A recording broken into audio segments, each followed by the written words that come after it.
ఓం నమః శివాయ. నమో నారాయణాయ.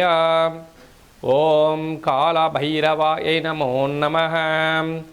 నమస్తే అస్తు భగవన్ విశ్వేశ్వరాయ మహాదేవాయ త్రయంబకాయ త్రిపురాంతకాయ త్రికాగ్నికాలాయ కాలాగ్నిరుద్రాయ నీలకంఠాయ మృత్యుంజయాయ సర్వేశ్వరాయ సదాశివాయ శ్రీమన్మన్మహాదేవాయ నమో నమః. హరి ఓం.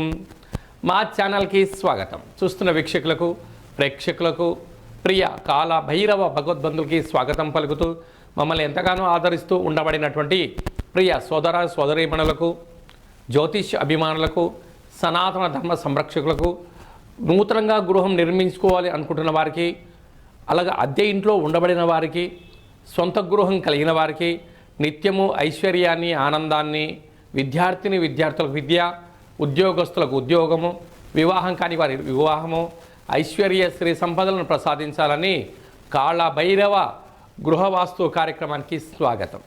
మేషరాశి వారికి ఒకవైపు ఏళ్లనాటి శని ప్రారబ్ధ సంచార స్థితిలో ఉంది కనుక మేషరాశిలో ఏ నక్షత్రాలు వస్తాయనగా అశ్విని నక్షత్రంలోని 4 పాదాలు, భరణి నక్షత్రంలోని 4 పాదాలు, కృతికా నక్షత్రంలో 1 పాదం కలిపితే మేషరాశి.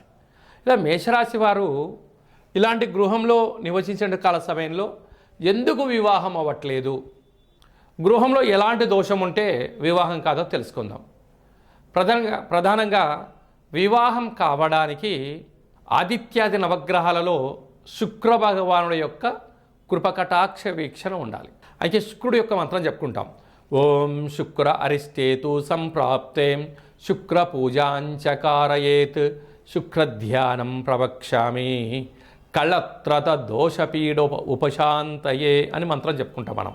అలాగే శుక్ర భగవానుడు నవగ్రహాల్లో తూర్పు చూస్తూ ఉంటాడు కనుక వివాహం కాని వారు ప్రధానంగా ఏమిటయ్యా అంటే వీరికి ఏర్పాటు చేసినటువంటి, అంటే ఇటు చిల్డ్రన్స్ రూమ్ కాకుండా ఇటు పెద్దవారి రూమ్ కాకుండా మధ్యలో ఉండబడిన ప్రాంతంలో ఒక కాట్ని ఏర్పాటు చేసుకొని తూర్పు సింహద్వారం ఉండబడినటువంటి, అంటే సూర్యోదయం కన్నా మునుపు లేచి స్నానము చేసి సూర్యుడు వచ్చేటువంటి సమయంలో నమస్కారం చేసుకొని ఓం కళ్యాణ సూర్యదేవాయ నమః, కళ్యాణ సూర్యదేవాయ నమః, కళ్యాణ సూర్యదేవాయ నమః అనే మంత్రాన్ని ప్రతిరోజు, అంటే ఆదివారం రోజు 6 సార్లు ఈ మంత్రాన్ని ఉచ్చరింపచేయడం వలన ఈ సూర్యభగవాను యొక్క కృప కటాక్ష వీక్షణ కలిగి శీఘ్రమేవ కళ్యాణం కలుగుతుంది. అలాగే చాలామందికి ఉత్తర ద్వారం ఉందనుకోండి, వారి ఇంట్లోకి సూర్యకిరణాలు రావు. అప్పుడు ఏం చేయగలగాలంటే తూర్పు వైపు వెళ్ళి మనము సూర్య నమస్కారం చేయగలగాలి. ఇలా కుదరలేదు, ఇంటిపైకి వెళ్ళి మనం ఈ యొక్క పశ్చిమ దిగ్భాగం నుంచి మెట్లు ఏర్పాటు చేసుకున్నాం కదండి, పైకి వెళ్ళి, అంటే మీ ఇంటికి ఎలా ఉంటే అలా పైకి వెళ్ళి ఆ సూర్య నమస్కారం చేయడం వలన వీరికి మేషరాశి వారికి శీఘ్రమేవ వివాహం కలుగుతుంది.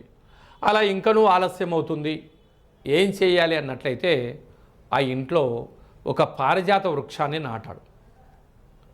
పారిజాత వృక్షం ఏ గృహంలో అయితే ఉంటుందో, వధువు ఉంటే వరుడు వశీకరణ, వరుడు ఉంటే వధువు వశీకరణ అవుతుంది. ఆ ఇంట్లో ఏం చేయగలగాలి అన్నట్లయితే ఒక వెడల్పాటి పాత్రలో 1 గ్లాసు పచ్చిపాలు, 7 టీ స్పూన్ల తెల్ల నువ్వులు, 7 టీ స్పూన్ల చక్కెర, 1 టీ స్పూను నెయ్యి, పచ్చిపాలు, తెల్ల నువ్వులు, అటుకులు, నెయ్యి, చక్కెరను వేసి సూర్యకిరణాలు వాడే ప్రాంతంలో ఈ గృహంలో ఉంచాలి, లేక ఇంటిపైన ఉంచాలి. ఈ యొక్క కళ్యాణ సూర్య నారాయణాయ నమో నమః అనే మంత్రాన్ని ఒక 9 లేక 27 సార్లు ఉచ్చరింపచేసి అలాగా సూర్యుడికి నైవేద్యంగా చూపించి ఆ యొక్క ఇంటి గడపల పైన ఈ పాలను వేసి ఆ పారిజాత వృక్షానికి వేసి తీర్థాన్ని స్వీకరించగలిగినట్లయితే శీఘ్రమేవ వివాహం అవుతుంది అనేటువంటిది మనకు వాస్తు జ్యోతిష శాస్త్రం తెలియచేస్తుంది.